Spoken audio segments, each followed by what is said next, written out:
Hello, viewers. I'm Mr. Dilip Kumar Pal. Stand before you with a topic: effects of Dalit movement.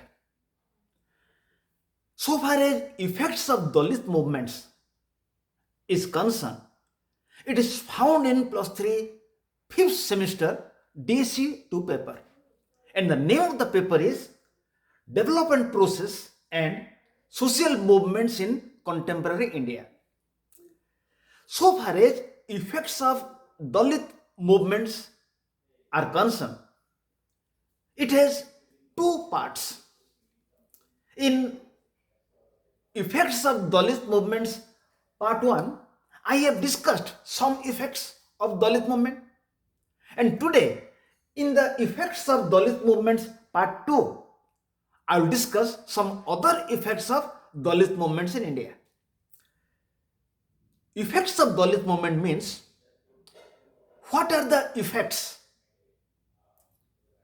of many Dalit movements in India. What are the impacts of Dalit movements in India? But before I discuss effects of Dalit movement in India, I want to inform my viewers that my channel name is at the rate Dilip Kumar Pal 9375. Never forget. In this channel, you will find videos on topics from plus 3 first semester to 6th semester political honors,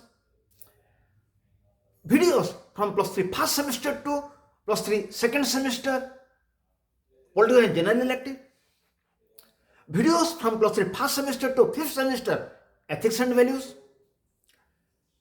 some videos of environmental studies plus 3 first semester, first semester, and some videos of political science for plus 2 first year and plus 2 second year. I request my viewers that any topic you want, just write my name Dilip Kumar Pal and the name of the topic in Google or YouTube. You'll get videos in Odia and English. And I have already told you that any video you'll find in Odia, its English version is also in the channel. And any video you'll find in English, definitely its Odia version is also in the channel. Let us start. Effects of Dalit movements part 2. Because I have already told you that in the effects of Dalit movements in India part 1, I have discussed its effects on Constitution of India. Number 1, its effects on fundamental rights. First, in the effects of Dalit movements in India, volume 1, I have discussed effects of Dalit movements on Indian Constitution. Due to Dalit movements, some provisions for Dalits have been included in the Indian Constitution. Some provisions have been included in Part 3, Fundamental Rights of the Indian Constitution, due to Dalit movement. Number 2, some provisions for Dalits have been included in Part 4, Directive Institutional State Policy. And some provision for the benefit of Dalits have been included in the Indian Constitution's Part 5, the state. And I will start Dalit effects of Dalit movements from Constitution of India, Part 9. From Constitution of India, point 1, its fundamental rights, some provisions for the benefit of Dalits have been included. Point 2, some provision for the benefit of Dalits have been included in the Directive State Policy. Number 3, some provision for the benefit of Dalits have been included in the Part 5, the state. And the second part of the effects of Dalit movement will start from Indian Constitution's Part 9. So, let us start. Effects of Dalit movements in India, part 2. In English, there is a saying, in order to achieve heaven, one will have to die first. It means to achieve something, taking pain is a must. So, Dalits, through their continuous movements, have achieved a lot for themselves. Following are the effects of Dalit movements. So, in English, there is saying, to get heaven, one will have to die first. Means to achieve something is not easy. For it, a lot of strain must be taken. So Dalits, through their continuous movements, have achieved a lot. In effects of Dalit movements, part 1, I have discussed effects of Dalit movements on Indian Constitution. I have discussed its effects on fundamental rights. I have discussed its effects on directive state policy. I have discussed its effects on state. And effects of Dalit movement part 2, I will start from point 4 of Constitution of India. So, due to continuous movements of Dalits, it has some impacts on the Indian Constitution.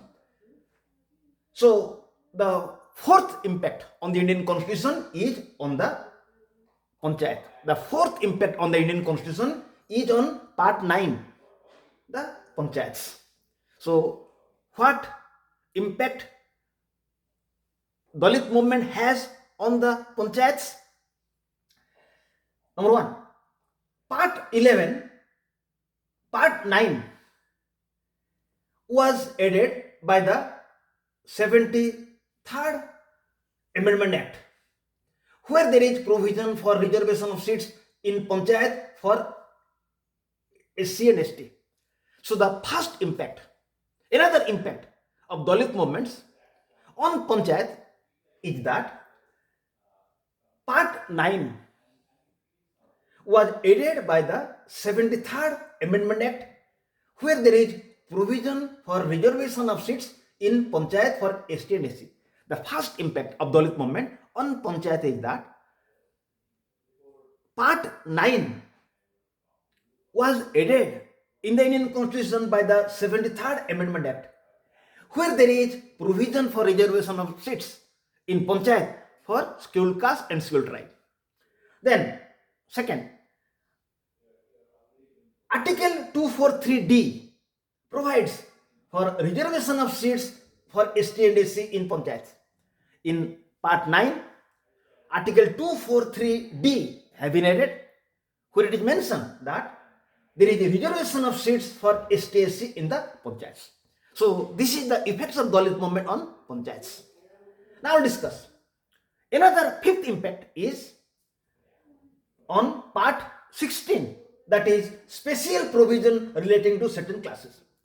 Another impact of Dalit movement is on part 16. Another impact of Dalit movement is on part 16. It is special provision relating to certain classes.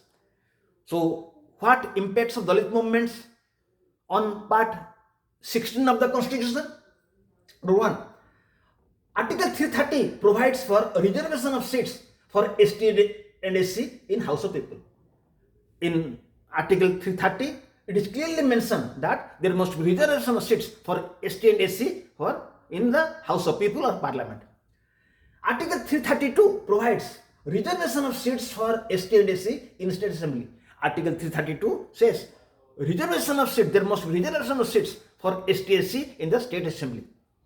Number 3, Article 335 says that at the time of appointment of public services, the claim of ST-SC must be considered with maintaining efficiency of administration. Article 335 says that at the time of appointment of public services, the interest of ST-SC, the claims of ST-SC must be considered. At the time of appointment for public services, the claims of STSE must be considered. At the same time, efficiency of administration must be maintained. It means at the time of appointment of public services, the claims, how much percentage they have in the public services must be considered. At the same time, consideration must be given to the efficiency of administration. Then there must be relaxation for them in qualifying marks or lowering standard of evaluation. At the time of examination, STSE students must have relaxation in the qualifying marks. There must be a less percent of marks for them in comparison to general candidates. There must be relaxation of marks or lowering standard of evaluation for them, and there must be reservation for them in matter of promotion in any class or classes of services in connection with affairs of union and state. And whenever any services of the union government and state government will be whenever any employees of the union government and state government will be given promotion, at the time the claims of STSE must be considered, or the people of STSE must be given consideration at the time of promotions in the union government, state government jobs. It is added in the 42nd Amendment 2002 Article 335. It is added in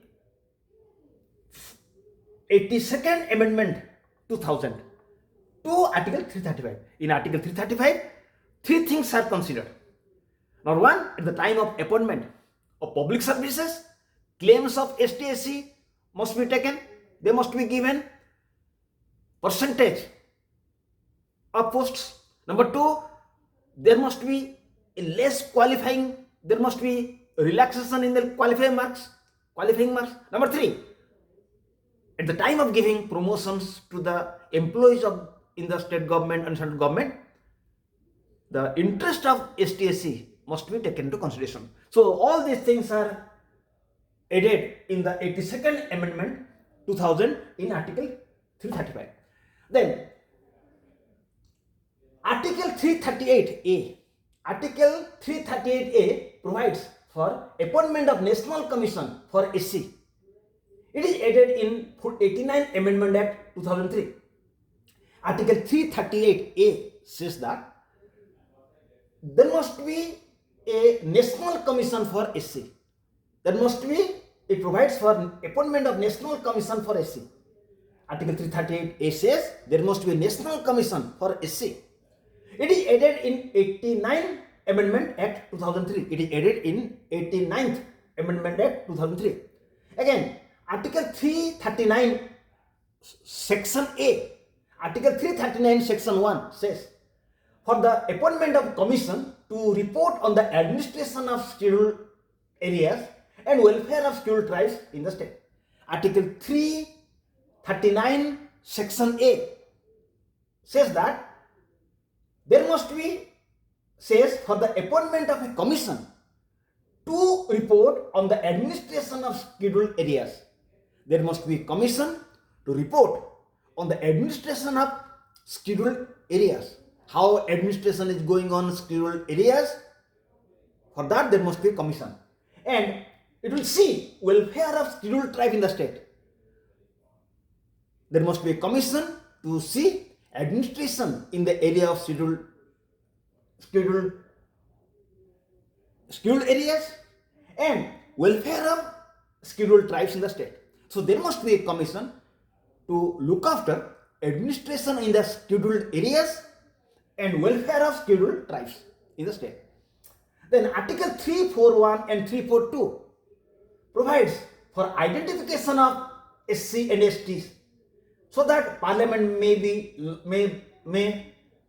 by law include and exclude from the list scheduled caste and scheduled tribe. Article 341 and 342 says that it provides, Article 341 and 342 provides for identification of SC and ST, so that Parliament may by a law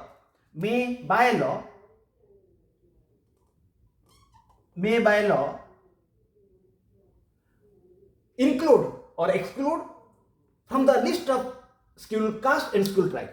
Article 341, 342 says that scheduled caste and scheduled tribe people must be identified. Identification of scheduled caste and scheduled tribe, so that Parliament may by law include or exclude from the list of ST and SC. Article 341 and 342 provides for the identification of scheduled caste and scheduled tribe people, so that scheduled caste and scheduled tribe people must be identified, so that the Parliament will by law exclude those who are not ST and SC and include those who are actually ST and SC. Then we have discussed effects of Dalit movements on Indian Constitution, part A. We have discussed effects of Dalit movements on Indian Constitution, all these things. Now we'll discuss effects of Dalit movements on other legislations. Due to Dalit movements, what effects it has on other legislations, not related to Constitution. Number one, Protection of Civil Rights Act 1955. In the other legislations for Dalits, number one is Protection of Civil Rights Act 1955. Earlier, it was known as Untouchability Act 1955. It provides punishment for preaching and practice of untouchability. It was amended in 1976. It is applied in the entire country and enforced by both state government and union government administrations. Under the Protection of Civil Rights Act 1955, which was amended in 1976, under this act, steps are taken to prevent untouchability. Earlier, Protection of Civil Rights Act 1955, earlier it was known as Untouchability Act 1955. It provides punishment for preaching and practice of untouchability. It provides any person who will preach untouchability, practice untouchability, he will be punished. It was amended in 1976. It is applied in the entire country that nobody can preach, nobody can practice untouchability. It is enforced by both state government and union territory administrations. Then, in the other legislation, another one is Scheduled Caste and Scheduled Tribe Prevention of Atrocity Act 1989. Scheduled Caste and Scheduled Tribes Prevention of Atrocities Act 1989. In 1989, another act was passed relating to ST and SC to prevent atrocities, cruel behavior towards ST and SC. This act was enacted by the Parliament of India in order to prevent atrocity against ST and SC. Scheduled Caste and Scheduled Tribe Prevention of Atrocity Act 1989 was passed. The object of this act was to prevent atrocities, inhuman treatment to Scheduled Caste, Scheduled Tribe. The purpose of this act was to help the social inclusion of Dalits into the Indian society. The purpose of this act is to prevent atrocity against Scheduled Caste and Scheduled Tribe, so that they will come to the mainstream of the society. It provides for special courts to deal with cases of atrocities against ST and SC. Anybody who will show atrocities toward ST and SC, it will be dealt by a special court. For relief and rehabilitation, this act says that there should not be any atrocities toward ST and SC. If there will be any atrocities toward ST and SC, it will be dealt by special courts, and this court will help ST and SC people, and it will take steps for their rehabilitation. By this act, ST people have got relief. They are sure that they cannot be given inhuman treatment. Then, number 3, Protection of Human Rights Act 1993. another act in the other legislation, another act relating to ST&SC, relating to Dalit is Protection of Human Rights Act 1993. Under this act, National Human Rights Commission and various state rights commissions can be set up to deal with human rights violation, including atrocity against Dalits. Protection of Human Rights Act 1993. In 1993, another act was passed. By this, under this National Human Rights Commission and various state human rights commission will be established to deal with the violation of human rights of ST&SC, and it deals with atrocities towards ST&SC. Finally, non-governmental organizations, NGOs, various non-governmental organizations, NGOs are working, including All India Rights Organization, for upliftment and rehabilitation of Dalits. It is seen that Dalits are not coming forward because of ignorance, illiteracy, and backwardness. In addition to above legislations, various non-governmental organizations, including All India Rights Organization, are working for the upliftment and rehabilitation of Dalits. But it is seen that Dalits are not coming forward because of that ignorance, illiteracy, and backwardness. So in this video we have discussed effects of Dalit movements due to continuous movements of Dalits. What effects these movements have? Due to these Dalit movements, special provision for Dalits have been included in Indian Constitution.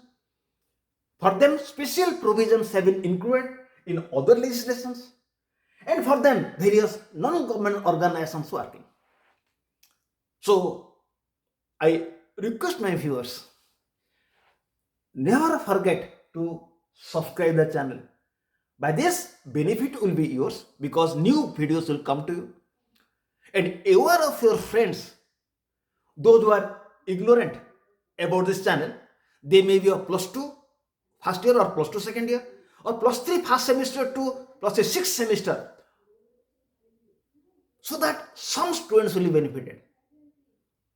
Remember, by giving help to anybody, will not have loss. By giving help to anybody,